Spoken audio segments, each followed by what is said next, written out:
Il tempo di esultare per i 3 gol contro l'Ardisce e Spera, stracciati al Mercante nell'ennesima vittoria casalinga, e subito al lavoro i giallorossi. Una cosa è certa, la tattica di Mister Maino, quella del turnover, sta funzionando.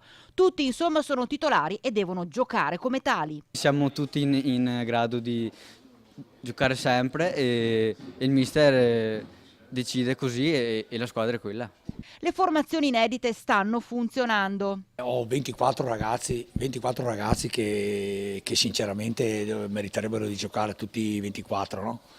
Però devo metterli in campo 11 e i 5 che entrano. E adesso la formazione la faccio in base anche durante la settimana, chi magari salta qualche allenamento, qualche acciacco.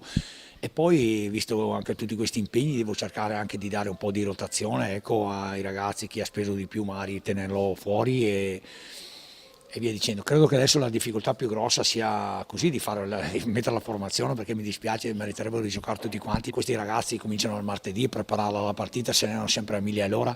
Quelli che non giocano poco o quasi niente sono sempre i primi che tirano.